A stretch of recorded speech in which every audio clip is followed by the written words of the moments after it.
This podcast is sponsored by BB Makes, a family-run personalised gift company. From sports bottles to team merchandise, BB Makes has you covered.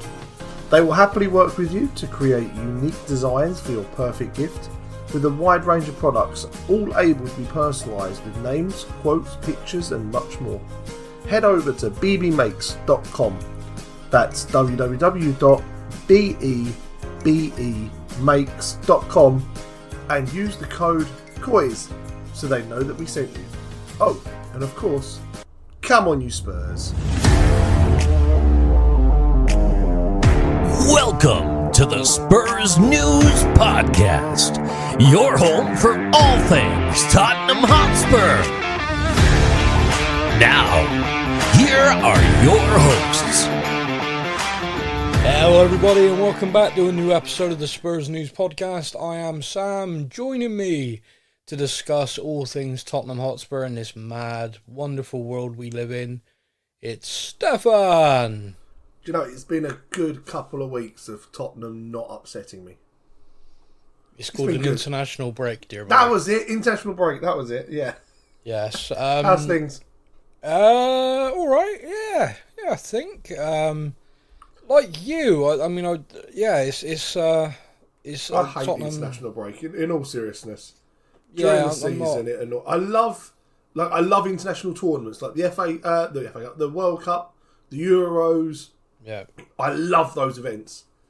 But yeah, you've played 6 games in the league. Have a break. You've played another 4 games. Have a break. I'm like, Yeah, it's a bit I mean, what are we, 9 games in, and this is the second international break? Yeah, it's pretty daft.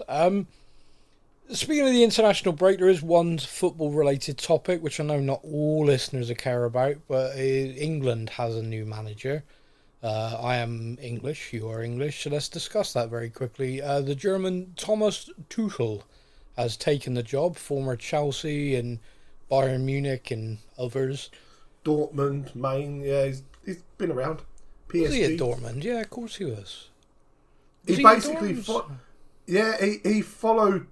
he followed Klopp until Klopp went to Liverpool and he went to Chelsea instead. Interesting. Yeah. Well, my daughter calls him Tommy Tickle, so it's appealed to her that he's now the England boss because she thinks that's funny. Yeah.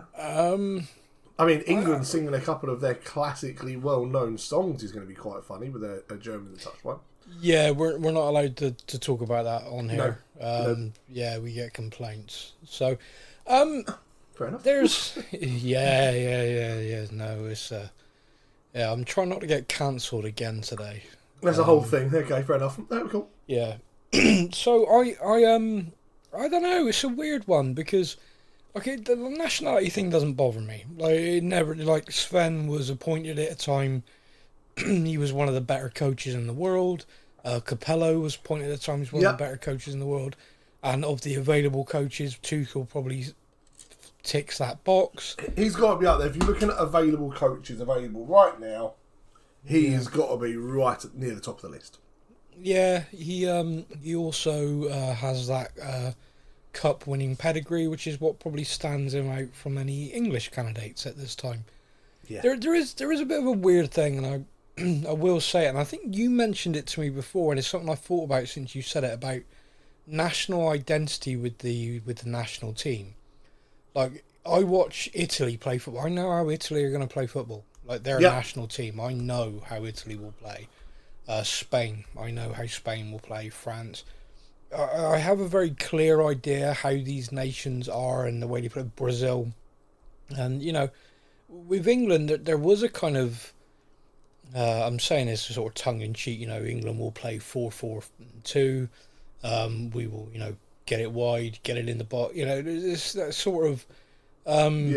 You kind of got that, and I get that, games change and evolve, and these players play all these different systems at their clubs and stuff, but I don't feel like England really has their own identity anymore.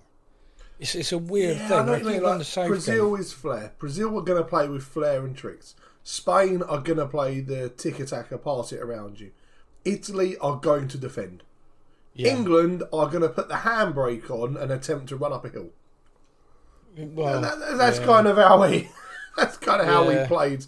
Don't get me wrong. I am very much in the case of Gareth Southgate did a phenomenal job with England.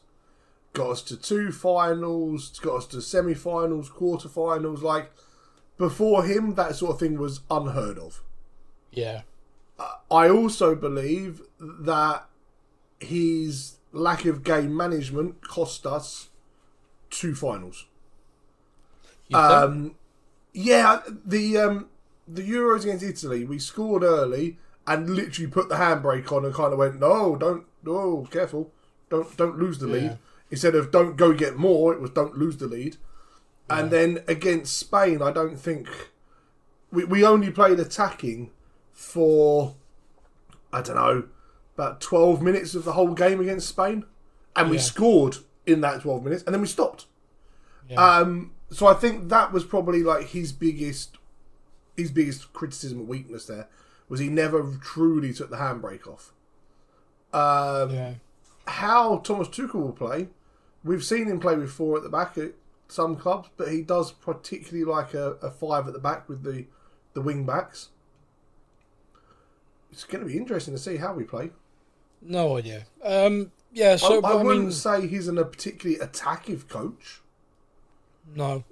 So, it's weird he doesn't start till January. I mean, me and you sort of discussed that. That's strange, yeah. You'd think with international football, especially when you get such limited time with the players, that would you'd want to get as much as possible.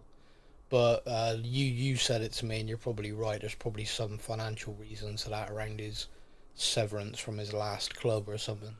Oh, I wouldn't be surprised, when he left Bayern, if that was a case of, right, if you start another job before the beginning of 2025, they will owe us X amount of compensation, or you will have to pay back X amount of your gardening leave severance pay or something.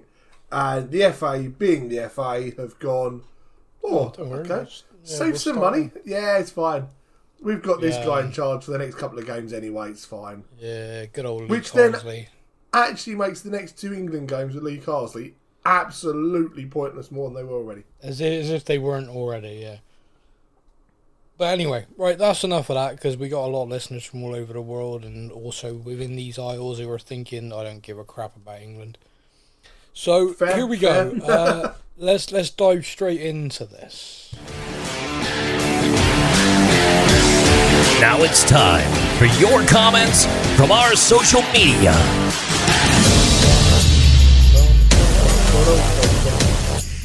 Yeah, you shouldn't do that on that, because you're out of time with it every time. Bum, and it's like it's in time with my ears.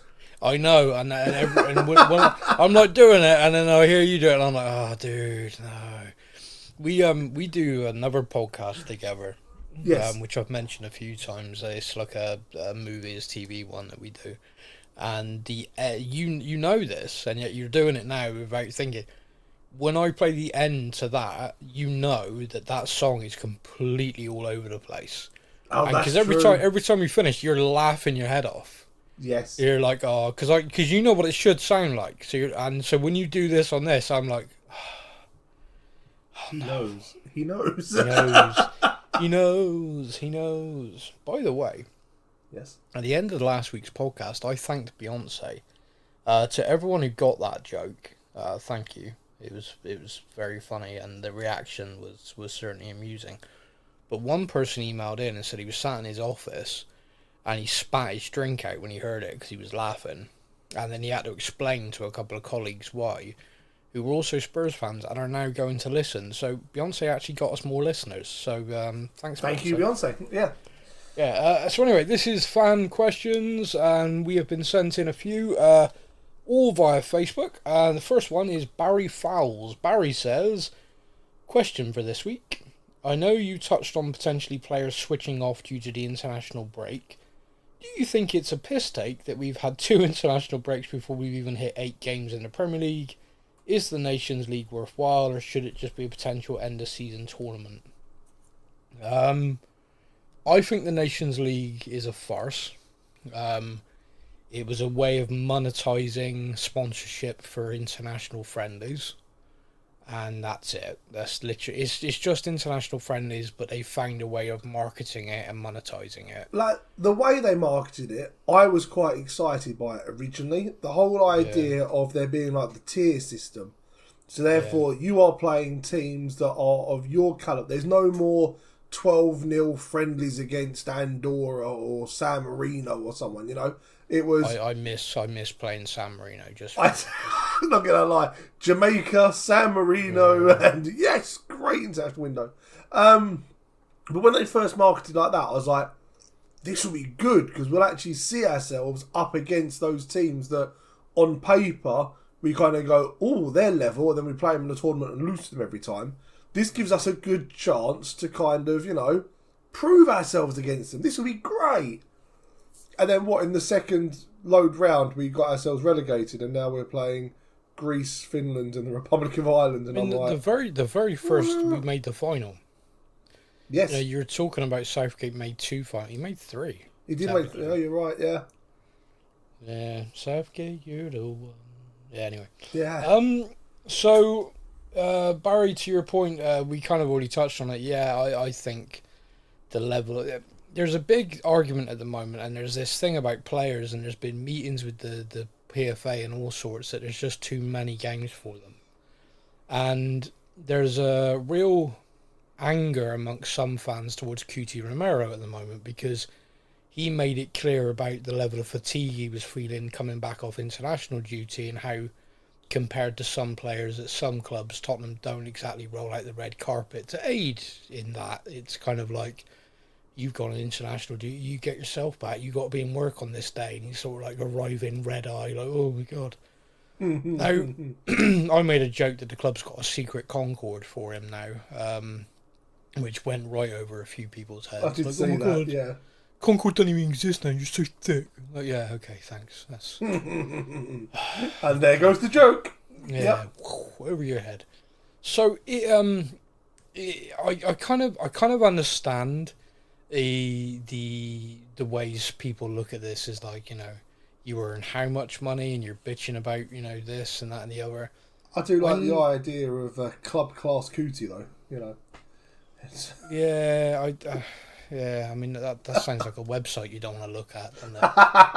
And club class cootie. Oh, hello. Yeah, that one's furry. So I just genuinely don't know where that... Yeah, I think it's too much, and I think the players... like, I think it should be an absolute honour to represent your country, and I think 100%. Anyone who's called up... I got no issue with the fact Romero will happily, and Sonny will travel all around the world to play for their country, and are over the moon to do it, and when they're there, it's like, this is where I want to be, because they are proud to represent their nation. I got no issue with that whatsoever. And the big downside from us as a club point of view is that they are then travelling this vast distance, and we are expecting them to then also play 2-3 games a week for us in amongst all of it. So, like, we now, like, if you look at the fixtures that are coming up, is pretty relentless for a while. I know it's always pretty relentless, but especially when you get into near that Christmas kind of type, the winter fixtures, they're like, you know, 3 games a week constantly. Yeah, I mean, we're halfway through October, so they're about to fly into, you know, go straight into November. I think I read somewhere there's another international break in November. November's another 2 games. if you look at QT now, he's going to go 2 to 3 games a week, fly off again, fly back again, and then into the Christmas, which, of course, our league compared to others around the world is relentless. Yeah. So again, it's kind of mad, and I do get why players now are starting to look at this going, all right, I know we earn bloody good money, like, we all know that, but this is getting stupid. Like, this is, like, you are going to see more and more injuries. And I think what's kind of troubling to me was when I saw this kind of get posed to someone at UEFA, and UEFA's solution was, oh, maybe we'll increase squad sizes. So, yeah, I saw that. Yeah. So, fuck the players, their health, their mental health, and all of that. We'll just let you have more players, so you can rotate them more when they're injured. I'm not sure on that. So, No, Barry, I agree with you. I think international football, I think there's too much of it. It gets right on my nerves. So, I'd be happy if there was one, maybe two breaks during the whole season, and then at the end of the season, a couple of games. That'd be fine. Maybe. Next up, Chris Valdi says, this may not be a question, more of a discussion point. After attending my first game versus Karabag, one thing that was highlighted to me was how much of the finer movement you miss while you watch on TV. For example, Solanke, watching him live, you can see how much more of what he has to offer than what you see on TV. It is valid, that. It is a really, really valid point. You do get a very, very different perspective being able to watch it all. Another example of this, which is something which I... since the... how do I word this about throwing myself under the bus? Since the availability to watch more games that perhaps were not available before the internet. Everyone, please read between these lines I'm drawing. I realised just the difference between watching the whole game on TV and then watching the highlights can give you. Massive. I can't remember the game in particular, but it was a game last season I watched, and we battered this team. I mean battered them, and I think we won the game 1-0 or 2-1. It was a close scoreline, but possession was ours. The number of chances created, we just had one of those days where their keeper was if it was a video game, you'd be like, oh, it's a bloody glitch. What the hell? This keeper's saving everything.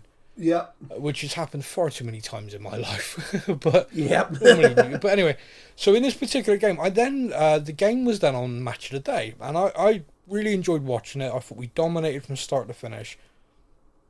In the cut up package they did, which was about 10 minutes, so it was one of the featured games, it looked really even. And I mean, they made it look really even, to the point that when they're talking at the end, Match of the Day, they have the graphics wall behind them, the stats came up on the graphics wall. And I'm like, if you watch that 10-minute package, that stats that have just come up behind them makes no sense. And if you listen to them, they've obviously cut this package together for their discussion points. So that's what they're discussing. They're discussing what they've seen in that package, because otherwise, what's the point in them talking? Very true, yeah. Here's all these highlights, but we're going to talk about stuff that you're not seeing. It doesn't make sense. So if you only you saw the score, you're out and about, you say, oh, we won 2-1. Oh, that must have been a tough game. You then watch Match of the Day. Your perception is, jeez, that was, we scraped that. In reality, we battered them. They were lucky for their goal, and we created chance after chance after chance, and that game could have ended 9-1. I know what you mean. Yeah. But the highlights package showed it this way. So again, it's amazing the kind of perception you can have as you go the way through it. And I often have this about match-going fans, and discussions around players can be very different to the discussions around players from people who are just online. And I watch TV every week. Harry Winks only passes backwards. I've seen it with my own eyes and all this kind of stuff. And then you have that same conversation with people who have gone to the games on a regular basis. Season ticket holders are like, nah, you don't rate him. You don't understand football. He's always making himself available. He is always there for the ball, But you see that. So you get these different perspectives. And I do think it's worthwhile. And I do think it's worthwhile people talking about. It's how you can get into these massive arguments with people as well over players, because they're going from their point of view, you're going from yours, and then there are some people who literally probably only catch the highlights. Some people have lives, unlike me, so they possibly don't get to watch every minute of every single game, either at the stadium or via other means. Yeah, so I had the same sort of conversation about Kulusevski. I think it must have been towards the end of last season. Yeah. When he was having a bit of a dry spell, when people were kind of getting on his back a little bit. Yeah. And someone I know has a season ticket through their work and stuff, and they're at most of the games. Yeah. And we were talking about players to be sold in the summer, and I said it on the podcast. I was like, Kulusevski's got to be careful, because his current form at the moment, he's not doing anything for the team. He could be in trouble of being sold. And my mate was like, no, you need to be at the games and see him. He doesn't stop running. Yeah.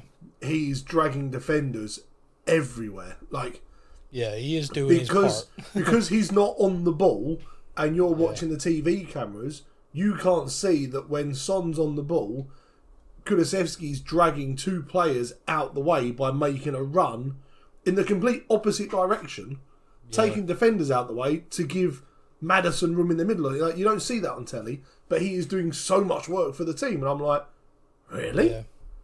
No, you never see that. And it was like, exactly. Watch it on widescreen. Like, you see more. Yeah. Get one of those cinema things. By the way, totally random thing. Have you seen this bar in America, like this sports bar? I've seen this, the reality thing. Wall, yeah. And it basically, they got cameras as if you're in the stands. Yeah, integrated reality or whatever they call it. Yeah. Oh, it's like, God. It looks incredible. Yeah, it really does. Yeah. Choose your seat. I want that one. Yeah, I want that one. Yeah. Can I sit below the dugout, please? Thank you. Yeah. Next question. Yeah. I just shout abuse. They can't hear you. I don't care. It makes me feel good. Tom Perk says, a win, a draw, and a win for Stephan this week, eh? And then a winky face. I didn't fully get that, but I'm guessing it's the fact you're a Man United fan and there's some sort of Man United reference there. A win? I'm guessing. Win. Win, draw, win for Stephan this week, eh? And then a wink. Tom, you may need to clarify that for us. Sorry, mate. Which of our players travelled the furthest and played the most over the international break? Anyone play well? Kulusevski was incredible. Now, again, sorry everyone, this is me throwing myself under the bus for not having much of a life. I actually watched Sweden. He was incredible, and he ran a game and got lumps kicked out of him a few times, which terrified me. But he really is in form right now. He played really well. Probably travelled the furthest this time as QT again. Probably distance-wise, because Sonny didn't go. He stayed at Hotspur Way because he was injured. Him and Richie, by the way, are both in contention for this weekend, which is good. But yeah, so yeah, probably the furthest was QT. Played really well was Kulusevski without a doubt. Bergvall didn't get a minute and picked up a small muscle strain before the second game, so they sent him home early.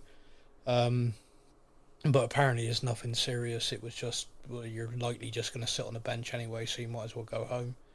Makes charming. Sense. I mean, he is 18, so it's not it's not like, why aren't you playing him, you bastards? Gray played well for the under-21s. Scarlett got called up to the under-21s. He'd been in the under-20s up until now, and he scored. So that was good. Go on. Just goes to show that you can still find the net, because he certainly ain't getting a lot of game time on his loan at the moment. I've just gone through all the fixtures. I cannot find the win, the draw, and the win for Stephan. He's going to have to email back and explain that one. I tell you who also played very, very well this international break and has created absolute transfer contract chaos for us is Pedro Porro. So Pedro. The club were looking to extend his deal and offer him a new deal. He gets re-added to the Spain squad, plays both games, and to say he got rave reviews in Spain is an understatement. Like, people were like, picked up an assist. Oh wow! Forgot this guy was phenomenal. And you go on the internet on the site formerly known as Twitter, and you go on there and you just sort of type his name in, and then click latest after the games, and then with the help of Translate, you just see the rave reviews from fans just over the moon. Within, I don't know, an hour maybe of the games finishing, Marca's PR department went into overdrive. Real Madrid seriously considering move for Pedro Porro. And yeah, within a couple of days, those rumours were put to him. He, of course, answered as he should, flattered, wonderful link. If that ever happens, it happens, but I'm a Tottenham player. I'm focused on Tottenham. Personally, I think that's courteous, that's fair, and it's professional. I got no issue with an answer like that. See, the only reason I'm not massively concerned is remember a couple of seasons ago it was Reguilon. They're going to trigger the buyback clause. Oh my God, they're going to take him back. We all panicked. It never happened. This season it's Pedro Porro, but at the same time, Madrid reckon they're going all out for Trent Alexander-Arnold on a free contract. Yeah, in January. Yeah, I'm not fussed. Really, I'm not. So, the Trent Alexander-Arnold thing is their first choice. I mean, it's without a shadow of a doubt. It's been made abundantly clear their PR arm are in full swing on that. You only got to look at the sheer amount of articles per day. It's like when they went after Bale and other players. That's what they do. So in January they're going to approach him with a deal, and if he signs a pre-contract agreement with it, that puts the Pedro Porro discussion to bed. If he's not interested, he wants to sign a new deal with Liverpool or whatever, then the rumours about Pedro Porro are going to come back around pretty sharpish. Oh yes, yeah. Now the club were in the middle of sitting down to talk to him, so you never know if he's really happy. He might be happy to sign a new deal, but something tells me that he might want to be keeping his options open now. But we'll have if nothing else, we're going to see a couple more digits added to that contract. Yeah, well, maybe. This is still us. Another player linked heavily with Real Madrid, of course, is QT Romero.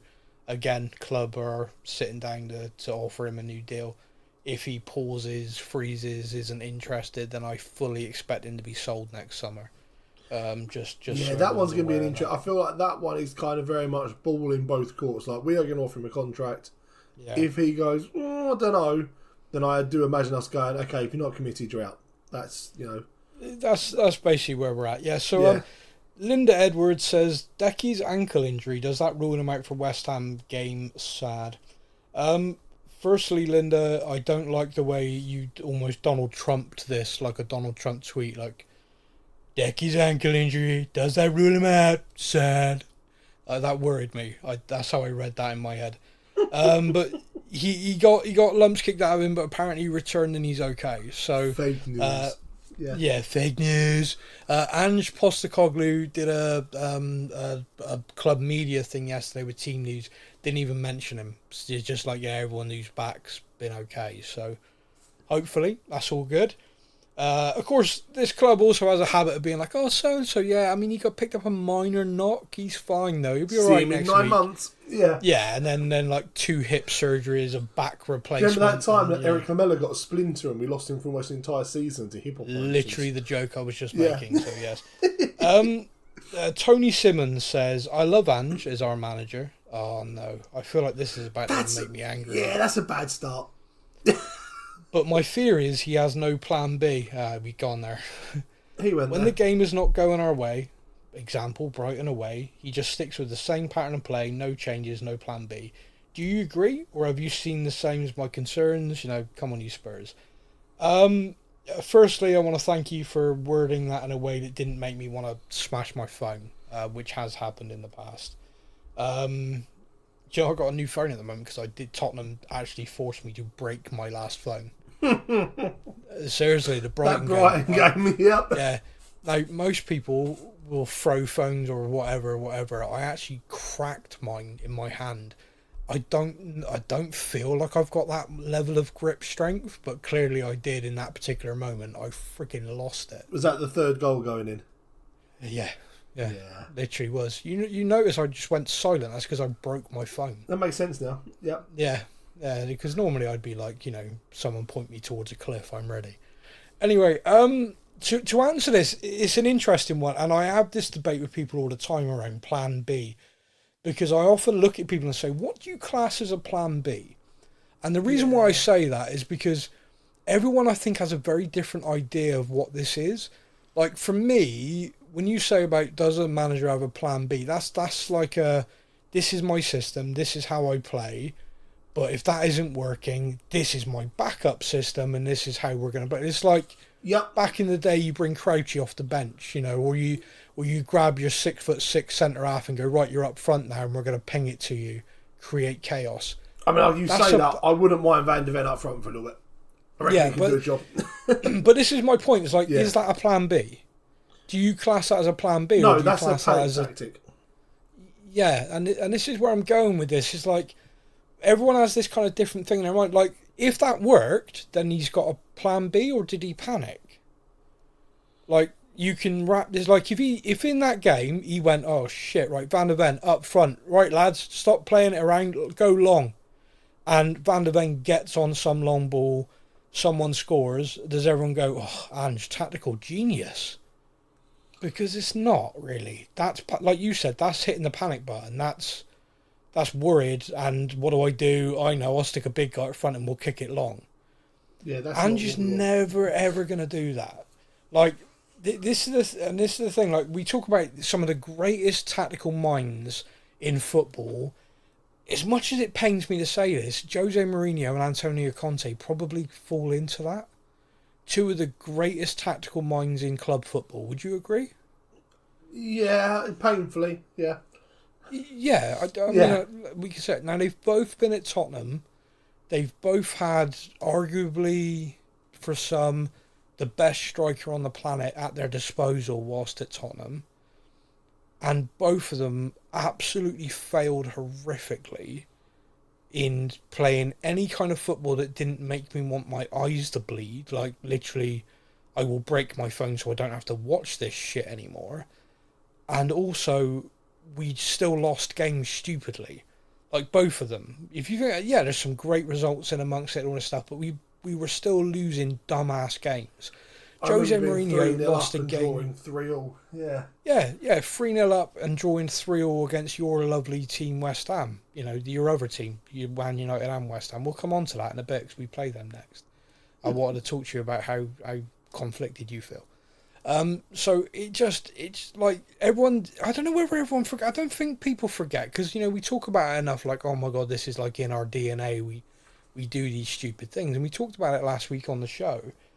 But it's like, if someone said to you, oh, Jose Mourinho's got no plan B, you'd be like, well, hang on a minute. It's like literally one of the best tactical minds in football, and he does. He has like plans A through friggin' Z. I've seen Jose literally make a substitution where the substitute's coming on to fake an injury. Do you know what I mean? Like, the guy will literally do anything to win. And there's no doubt about it, he pulled all that shit. But at the same time, when he was manager of us, we lost to a team where their manager was in prison. There's like where there's no logic to that. That just went through me as you said that. Yeah. I remembered. Yeah. And Conte, we lost game, like, and he flipped out. Oh, it's the DNA of this club. It's the players. It's this. It's that. Well, whatever, Antonio. You're there. You're the one in charge. Where's your plan B? But again, you could argue with Antonio. He's got plans A through friggin' Z as well. So there's definitely an element. Like, I'm not trying to make excuses. I feel like Ange froze in that moment. I feel like he was shocked at what he was watching happen against Brighton. That's a criticism. I do feel that he just like was, oh my, what the like, what? Yeah, what is happening? This has been like the worst 15 minutes I've ever seen my team play. Yeah. What the fuck is going on? Mate. And the recovery afterwards, there were some subs, but the recovery largely came in the form of just the team sort of started the game again. Like, you could see, like, okay, right, let's go again. But we never really looked threatening because the whole team just looked completely shell-shocked. And there is the debate over why they completely shut off. I felt like they were cruising and then their minds went, oh, like QT was thinking, oh, I got to fly economy all the way to Argentina. You know, whatever. I mean, Ange said himself in an interview with Opta Sport the other day that basically because of the international break, there was no point in laying into them all in the changing rooms. They all knew they let him down, but they're all flying off here, there and everywhere. But he's been stewing on it for 10 days, and now he's got them all back there. I want to be the fly on that wall. Oh my God, it would have happened going to be ready to explode.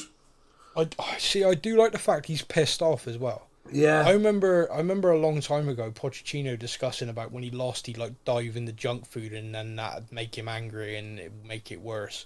But then by the time he saw the players again, he'd be like, okay, everyone, don't worry, everyone hug it out. You know, he'd be like all chilled.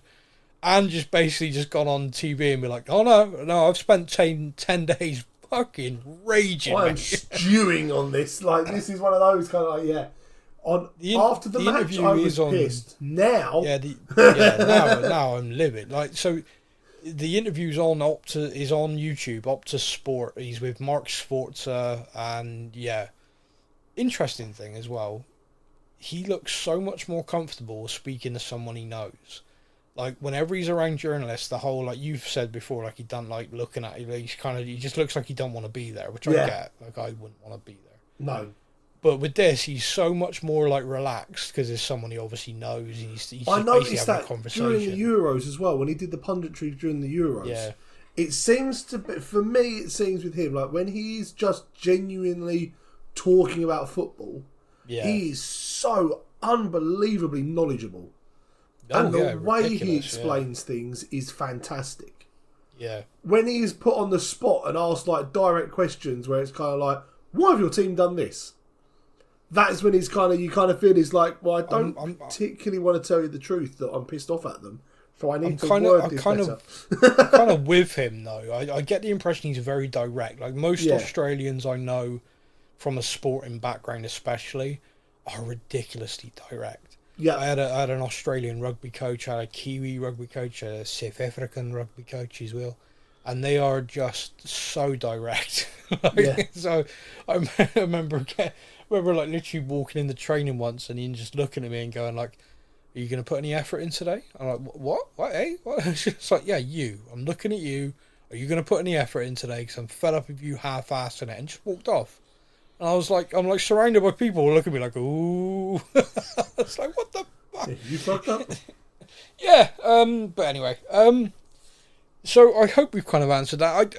I don't think the Plan B thing is real. I kind of feel like this is a English punditry invented nonsense where every coach of course has different ideas and different plans. Substitutes are all Plan B, Plan C, but we look at it differently. Everyone has a different viewpoint. I think Ange in that moment against Brighton especially just got shell shocked. I think he'll learn from that, I hope, like we should. But I think the side needs to learn from it as well. Like he and the team needs, like he now will know those players on that pitch. If he sees a game go that way again, he'll probably react differently. He'll probably be, because like we conceded a goal and he probably thought, all right, that happens. The way we play, it happens. Right, lads, shake it off. Let's play our football. We'll go 3-1. That's his way. That's the way this team plays. When it went to 2-2, I genuinely think you just look at the footage. He's got a look on his face of like, eh? Hang on. The fuck is going on? Why is everyone stopped doing stuff? Why are you all stood there? And then we went to 3-2, and that's when like changes and stuff happened. That's when the smoke started appearing from the ears. That was when you could distinctly see that someone's going to get killed by Ange today. Yeah.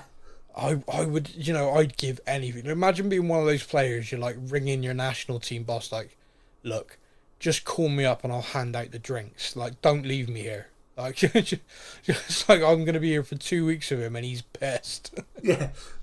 Madison's on the phone. No, honestly, I will lace up Grealish's boots. Just let me come with you, please. Please call me up, Mr. Carsley, sir, have I mentioned how lovely you were? Yeah, so, right, so that is the fan question. Now, we don't have a game to talk about this week, so it's going to give us the opportunity to dive into something that Polynesian Dan from Spurs News wanted us to talk about, which is the squad. Because Jed Spence not being able to make the Europa League squad and stuff like that, and just generally, there appears to be a lot of issues within our squad going forward. Yeah. So I want to do a very kind of brief thing. So there's two parts to this. There's the Premier League and then there's Europe. Yes. I personally think we don't have a problem in the Premier League, but in Europe we do, and it's not one that's going to improve. Although I was very impressed to see just what you mentioned, Jed Spence signing the new contract. Yeah. That was something no one saw coming in the summer. He was out the door. Yeah, especially while we were in talks with like Genoa over like £500,000 here or there. It looked like it was very much a done deal, yeah. Yeah, no, he now have a new signed contract. So he will count as homegrown, but obviously not club grown. Yeah. Yeah. Not club trained, yeah. That's club trained, so yeah. So the terminology on this changes a little bit around, but if we stick to homegrown means anyone who's been in the associate. So hang on, let me do this. So in the Premier League, yep, you are allowed a 25-man squad. Up to 17 of those players can be non-homegrown, okay? Yes. A homegrown player is someone who has been registered with the club or an FA club, regardless of nationality, for 36 months prior to their 21st birthday. Okay? So you could have been trained by any FA club, Premier League, Championship, or anyone prior to your 21st birthday, and you will be classed as homegrown. Now, the reason why we say 21st birthday is because players aged 21 or under do not have to be in that 25-man list. No, they are unregistered players. They just play. Yeah. Yeah, so they are 21 and under. They do not need to be registered in that 25-man squad. So, for example, Bergval doesn't need to be registered. Other players as well, Gray, etc. So, why I said the Premier League, I don't think we really have an issue with Premier League. There is no club trained element in Premier League rules. It's been discussed for a long time, but not really jumped upon. But yeah, in the Premier League, up to 17 players can be non-homegrown, players 21 and under. So basically for this season, the 2024-25 season, anyone born on or before the 1st of January 2003 is okay for the under 21s.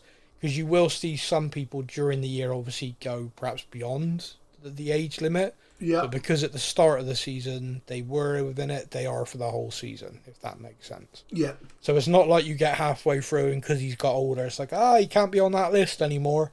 It's at the start of the season, your list here, list Middle there. of February. Yeah. Crap, I can't play till the end of the season. Yeah. Exactly, yeah. So that's sort of clear. So like I said, with the Premier League, we don't really have much of an issue based around this for the squad, and that's simply because we've signed a lot of young players who are thinking. There is one thing that I think is annoying, for me anyway. The rule is around 36 months prior, you have to be registered with. Now, in the past, you had to be at the club. So, for example, we're going to talk about Sarr. Papamata Sarr was signed, loaned out. In the past, that would mean he could never be registered as homegrown. However, the rule was changed. So you could register the player with you, and then he'd be loaned out wherever, and that's fine, but as long as he was registered for that time. Now, Papamata Sarr's birthday just happens to fall in an inconvenient time of when we signed him, which means despite it being 3 seasons, the dates just don't quite align, and he will not be classed as homegrown. So frustrating. It's aggravating, but it's one of those things. So yeah, there's little examples like that, and it's things that we as a club obviously need to look at. Like, when you bring players in now from abroad, they have to be 18. Again, this was a rule change. So again, you look at these things like with Bergval, for example. Bergval will never be classed as homegrown with us now. Yeah. Because again, the dates of when we signed him to when he turns 21 just don't line up. Quite long enough. Yeah. Yeah. So again, these are all tiny things, all things that need to be looked at with signing squad building. But when you've got players of that level of talent, you're going to make the exception. That's the idea of why you can have 17 non-homegrown players. Yeah. And the idea in your head will be you bring him in now, by the time he's 21 and needs to be registered in the Premier League squad, he'll be taking someone's place who's currently in there who's pushing 30, if that makes sense. Yeah, makes sense. So that is the idea. Anyway, the plan. So like I said, you look at the Premier League squad, not really an issue there. Now, when you go to Europe, this is where we got a problem, and it's a problem that isn't going to get fixed, I don't think, quickly. No. In Europe, you have an A list and a B list. The A list, again, is a 25-man squad where 8 of these players must be what is classed as homegrown. 4 of those, however, must be classed as club trained. Now, the definition of club trained is 24 months at the club continuously from their 15th birthday. Okay, it must be continuous. It must be from the 15th, I think it's 15th birthday, 24 months at the club. So in essence, it's academy products. Yeah. Or players you've signed from other academies and joined your academy and have been there for at least 24 months. Now, I've got the Tottenham Hotspur page up for our first team squad. Yeah. We have 2. We do, and they're both goalkeepers. Both goalkeepers. Yeah, we have Brandon Austin and Whiteman, and to a large extent, and I hope neither of them hate me for this, that's why they're at the club. Now, the interesting thing about the European rules are this. You are penalised by reducing your squad by that number of players. So, for example, in this season, our A-list can only be 23 players because we don't have club trained players. We literally have none to name other than the 2 keepers. Now the B list is kind of where you can make up for this. Now in the B list, you again, similar to the rules around the under 21s, is basically the same. So a player 21 and under who's born the 1st of January 2003 can go on the B list, regardless of, this, that and the other. Yep. However, you must have been at the club for 2 years. So that means, for this season, both Archie Gray and Lucas Bergvall cannot be named on the B list. No. They've both had to be named in the main squad. So this is where we've come unstuck. So those 2 players are young enough that in the Premier League don't need to be registered in the 25-man squad. But in Europe, because we've only just signed them, they can't be on the B list. They can go on. They have to be on the A list if they need to be in the squad. This is where decisions had to be made. Yeah. This is why Ange made the tough, horrible decision that Jed had to miss out on the Europa League at this time. That can be reassessed in January, of course. But this is where we are falling down. This is where there's a problem. Now, the discussion around club trained is a larger problem at the club. Now, Anne just touched on this, that he believes there simply hasn't been the quality and quantity of players coming through the academy. That pissed me off, to be blunt. We have got some very good talents coming through the academy, yeah. We always have. Now, a Premier League academy does produce players. It produces players to a calibre that are Championship to Premier League level without a shadow of a doubt. And depending on their development then via loans or via first team experience is whether they then go from being that level to exceptional international level, and all of us, singing their name as one of our own.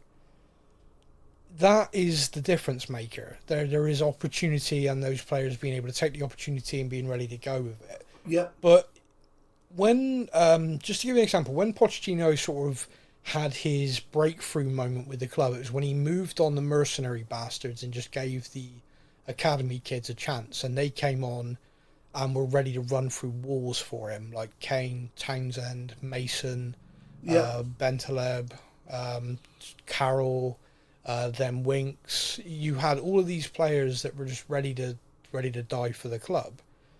Now, when you come for the academy, of course you're attached, and some of them are very much like. It still pains me that Oliver Skipp never made it at Tottenham. I understand that he never suited Ange, and that's fine, and I get it.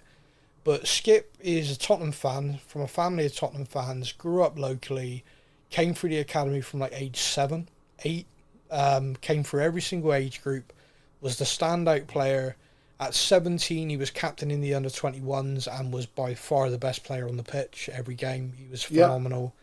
His development kind of tracked through. He had an incredible loan at Norwich in the Championship, helped them get promoted. Absolutely loved him. He was sensational for them. And then it's just different managers, different visions at Tottenham is kind of stalled his career at Tottenham at full stop. I think if Pochettino had still been there, he'd have brought him through with Winks, and those two could have been the axis in midfield for years to come, because he'd have developed them into his system, etc. Whereas his formative years at Tottenham was this manager, play this way. Oh, no, new manager, play this way. New manager, play this way. And then a new manager, right, everything you've learnt for the last 4 years, out the friggin' window, kid, because we're playing Ange Ball. Yeah. And it's just no wonder that he I'm not going to be critical of him at all. But to say that we've not produced the players is a nonsense. To say we've not had a solid structure in place and a kind of continuity is where we've wasted a good chunk of players that have gone through. There's a kid at Chelsea right now whose surname I have never been able to pronounce, so I'm not even going to try. Is this Madueke? Sure, yeah. Let's go with that. Let's go with that. That sounds about right. He's an academy product of Tottenham. Yeah. Went abroad because he felt there was no pathway at Spurs for him, so he went abroad. Marcus Edwards, who we all know, who was tearing up the Champions League only a season ago, Tottenham academy product, described by Pochettino as mini Messi at one point. There's players out there. Now, don't get me wrong, there's loads of examples of players that look good at academy football and are now playing League 2 or non-league. Without a shadow of a doubt. That's just the way that goes. But to say that we never produce anyone is a nonsense. And to say that and this is where I kind of, social media fans, etc., really piss me off. Because there's a lot of very good young players who sort of around the cusp for getting opportunities, and then they get destroyed by our own fans. Brennan Johnson got signed for big money, and he's got destroyed by our own fans. Since he got destroyed by our own fans, he's been on a run of goals, which is sensational, and playing very well. Yep. But it doesn't make it good. Like, different people have very different mentalities and different ways of reacting. And I know there are certain players who came through our academy who have had fantastic, like Kyle Walker-Peters is a great fullback, Premier League, Championship level, without a shadow of a doubt. Yeah. Our fans hated him because he made a mistake which led to a goal at Bernabeu against Barcelona. Yeah. And he got destroyed for it, and his confidence got destroyed. Josh Onoma was rated as one of the best midfielders in world football, Golden Boy nominated, won the Under-17s World Cup, dominated. Yeah. Didn't get the loan he possibly needed because Pochettino wanted to keep him close, wanted him to learn from him, learn from Dembele every day. You learn from this player, you are going to be this player. Yeah. Career just completely crapped out and stalled. He played in a League Cup game where we lost. Fans destroyed him. Total waste of time. He deleted his social media and just went into his shell. Yeah, Winksy had to step away from. Yeah, he's just signed for Blackpool, Josh Onoma now. Yeah, he went over 500 days without a competitive match. Yeah. Yeah. You got Winks had to step away from social media because what was being said about him by our own fans. Danny Rose, when he signed a 5-year contract when Pochettino arrived, got slated so much he deleted his social media. Jeez, I remember that, yeah. So you've only got to look, like, this isn't a modern phenomenon. This is something that's been going on for a while. And you wonder why some young players... And the problem is as well, is like, younger players especially their lives are so entrenched in social media. Because that's it. That is their life. Like, they have grown up with this. Like me, I deleted my personal social media a couple of years ago. And I've not looked back. Like, I've got stuff for this, for that, but I don't get involved in it at all anymore. Instagram, Facebook, all long gone for me. But younger people, it's part of their lives. It is, like, literally a big part of what they do. They won't answer the friggin' phone to anyone, that generation, but they'll go online, like, buzzing like crazy. Yeah. So for them, they're not going to delete it, or they're not going to be able to step away from it because it's part of their lives, and they've come through the academy, and people are incredibly supportive and kind of like, oh, I can't wait for you to get your opportunity. And you're like, oh, you know, everyone's so good to me. And you kind of get into it and like, oh, I got a following now. And then you play for the first team and you get told you're shit. And you're like, what? I remember with Troy Parrott, everyone demanding that Jose Mourinho played him because he was the next Harry Kane. You have to play him. Yeah. He played in that League Cup game for 12 minutes or something stupid. Yeah.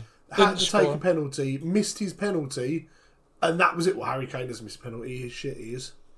Yeah. When you thought he was the next Harry Kane, he's rubbish. He can't even score a penalty. And that was it then. Literally, in that one game, everyone went from, you must play this kid, he is the next Kane, to, I don't want to see him in a Tottenham shirt again. He had a chance, he was shit. It was he played 12 minutes and missed a penalty. Whoa, wait a minute. Yeah, and that's the problem. And it is a big problem. So, as I don't like the fact that Ange said that. I do think that in his mind, what he's trying to get the point across to both the club and the coaches and the players is that everyone needs to step up. Everyone needs to kind of go, okay, we need to be stepping up to develop players. Now, I look at the under-21 side that won Premier League 2 last year. I look at the under-18 squad, and I can say easily, I can probably write 12 to 15 names down from those two squads that I believe are Premier League are capable of being Premier League players easily. Now, there's so many factors from injuries, luck, opportunities, loans that will play into this. The other thing as well is, I did the loan update last week, and maybe the way I phrased things was wrong, but a loan where a player isn't playing a lot or isn't hitting the back of the net or whatever doesn't necessarily make it a failure. Sometimes being around that first team environment, whether that's sitting on the bench every week or whatever, can still be an experience which makes a player. Because you are suddenly surrounded by people that aren't earning 150 grand a week regardless. Their money's based on their performance. When a smaller club gets relegated and they're fighting relegation, that's 100, 200 people who work at the club's jobs, their livelihoods, that's everything. That's and your a big performance, deal. Yeah, it is a big deal, and you're surrounded by these people every day, the kit people, the people who work in the canteen. You see them all every day, and it's oh, the club goes down, I'm out of a job. That's me, that's me not being able to feed my family, and you're oh, okay, no pressure. It's an environment which is completely different to the cuddled environment of academy at an elite club. And don't get me wrong, that's how it should be, but that's why loans are so important. Because some of these players will get that pressure and oof, right, okay, this, forges diamonds. Others will crack and just be I can't, no. No, I can't, that's too much, First team football is not for me. I'll be a referee instead. Yeah. So always ways to run the line. Yeah. Yeah, exactly. Yeah, I'll be a coach. So it is important for all of these different aspects, and the pathway we are creating now makes a lot more sense. We've also got people who are constantly monitoring the players on loan. Alfie Devine gave an interview the other day talking about how Tottenham have sent people to watch every game in Belgium and how he's constantly in touch with them, discussing his performance. So that's important.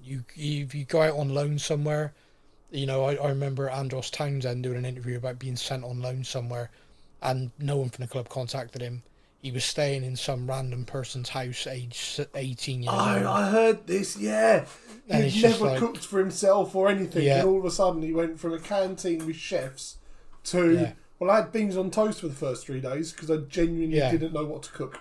Yeah, I knew I had to eat, but I had no idea what I'm doing. So, yeah, you can say, well, you got to grow up then, but at the same time, it's not good. You need to be helping these young people to be the best they can possibly be, not just okay, sink or swim, boom, get in the deep end. So it's the squad building thing.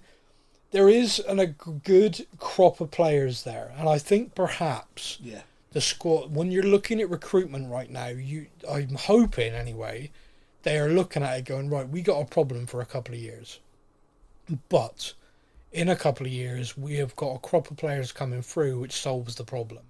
But we need to develop them. Yeah. We need to focus on that. We need to make it so when they do hit the right age and they are available, they are ready to go. I mean, just look, Lancashire, Mikey Moore, Devine, there's a few of them already there that are kind of been knocking on the door, and now is their chance to get the experience. And then, like you say, in a year or two's time, when they hit the criteria, we can put them in and we're Yes. Yeah.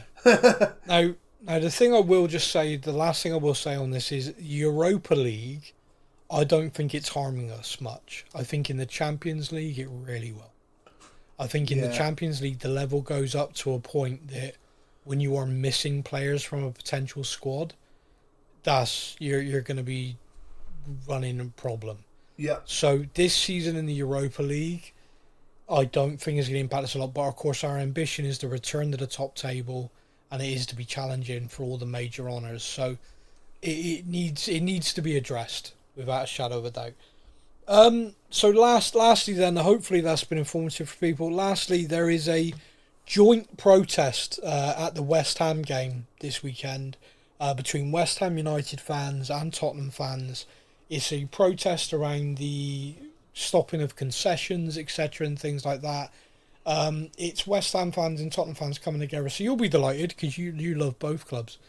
But yeah, I'm not even going to rise for it this week. I'm just gonna. You shouldn't. You should just sit back and allow me to tell everyone that you confided in me that you got a love for West Ham, which my stepdad, who has been around since I was 8, said about how much you loved them when you won the Conference League, and I was going, oh, for fuck's sake, I'll never hear the end of it, and you're like, I'm so happy for them.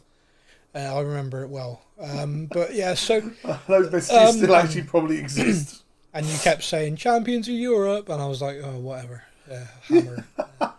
But yeah, so it's an interest. I want to bring up the protest because a lot of people are kind of rolling their eyes at this, and they've kind of had enough of it. But fair play to those the Save Our Seniors campaign are still digging in, still doing the work, still making it uncomfortable for the club. You will notice, anyone I hope will notice, this has now spread. This is not a Tottenham phenomenon. This is a phenomenon across the entire Premier League. Yeah. Where fans of every single club are noticing little things are being eroded away. And it's being done covertly. But the thing that I read yesterday, which is kind of, oh wow, really? Is that Manchester City are phasing out season tickets. Have you seen this? Phasing out season tickets as a whole thing? Yep. Jesus. So every time a season ticket comes up at Manchester City now, it's not going out to anyone. It's just a new seat available for match day because they charge more. Jesus Christ. Now, oh mate, where do you even start with what's wrong with that? Now, season tickets, of course, have been a way for fans, loyalty. They're doing this in advance. They're paying for all this, but they're also getting a sizable discount. Yep. From an atmosphere in the stadium kind of point of view, if you've got a good core group of fans that are there week in, week out, they'll create the noise, create the stadium. And we always talk about, the tourist fans and stuff. I got no issue with that. They're buying their ticket. They're paying their money. Yep. Yeah, I don't care. But you do need a certain core people who are there and their support the songs, etc., to keep football as it is, an atmosphere. If clubs are starting, like, you're looking at the concessions gone, when the Save Our Seniors thing first started, a big pushback I got was like, yeah, loads of seniors are minted, yeah, they don't need the discount, whatever. I was like, well, look, where's the line going to be for you? Like, for everyone, where's the line going to be? Is it when they say, right, we're putting prices up by 10% for everyone? Is that going to be your line? Is your line going to be when they say, right, we're not doing season tickets anymore because we think we'll make more money out of individual ticket sales every week?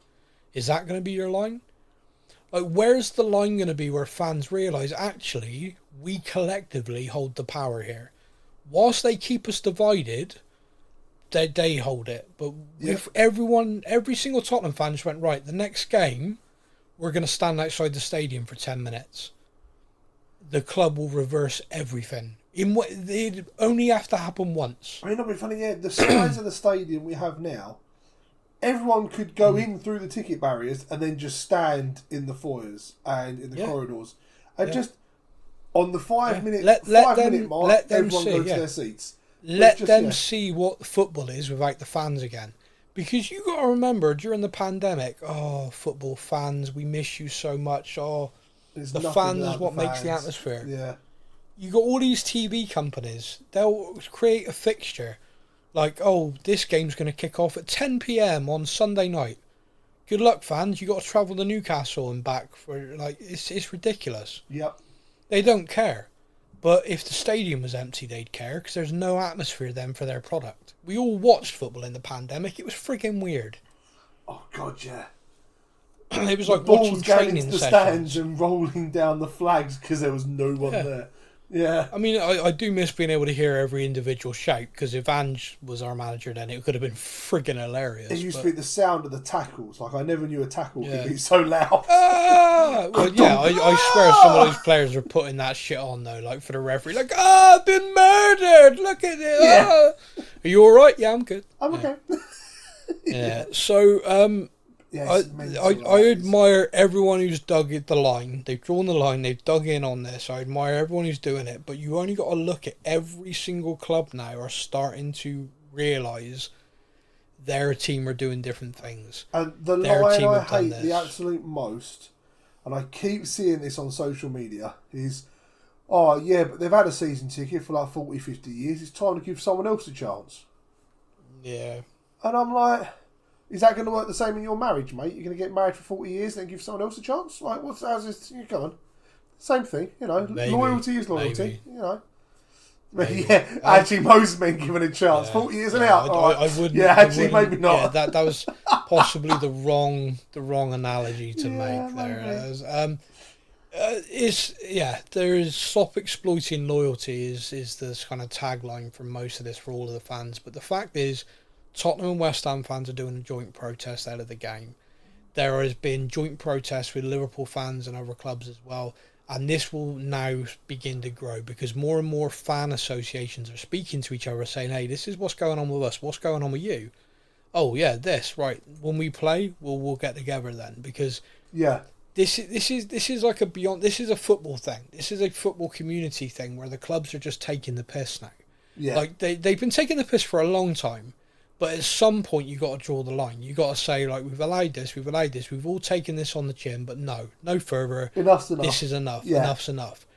And for me, for a lot of people, it was when you look at the fact that you've got potentially a fan who's been a season ticket holder paying thousands every single season for 20, 30 years. They're now at an age where they're not working anymore. And the club are just saying, yeah, well, you got to pay more or you don't get this. Where's the loyalty going both ways? This person's been there through thick and through thin, paying money into the club, supporting the club, being a fan. Like, where is the loyalty? Where is the love? Where is it coming back to the fans? Because I'm telling you, an empty stadium, there isn't a broadcaster in the world who gives a shit about this product. Oh, definitely not. And like anyone that had a season ticket during the Nuno, Jose and Conte era, if anything, they should be getting a freaking discount, not being told you're now too old, you can't have a ticket. Yeah, but this is my point, is we do hold the power on this. Yeah. If we can come together. And so, yeah, there is a joint protest. You can find all the details online if you're interested, if you're attending the game. But yeah, that's going to go ahead of the kickoff. We are playing West Ham United this Saturday. It's a 12:30 kickoff after an international break, so that's a bastard. I hate this fixture like so much. Really? Is like, that because you got so much love for both teams? Of all the games in the whole season, this appears to be the only game that West Ham actually turn up to, guaranteed, every season. Like, this is, I know the joke is, this is their cup final. But like, I have seen in the past, like West Ham have like a 5-game losing streak, beat us 3-0, and then carry on losing streak. And you're like, well, what the fuck happened there then? But it just seems to be every season. It just seems to be like, oh, here we go again. And I think there's a big issue again around the club mentality of being up for games. Yeah. Like to them, it's a cup final thing. They're up for a game. It's a London derby.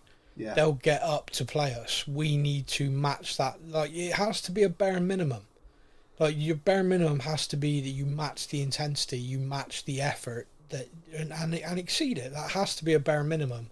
And too often, under too many managers, we've not done that.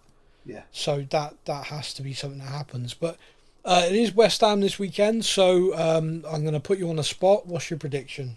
As I say, they're a bit of a bogey team for us, so yeah, I'm going to go, it's only going to be 2-0 this one. What, to West Ham? To us. I normally go like 3-0, 3-1. It's a bit of a bogey team, tough. I'm going 2-0. Okay. And you genuinely think that? You genuinely think we're going to beat them 2-0? Or are you just saying that because you're trying to be uber positive? I'm desperately trying to be positive. I can see realistically a 1-1 draw.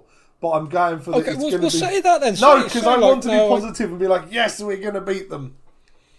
All right. Okay. I think we're going to win 5-0. There you go. Jesus, wait a minute, what?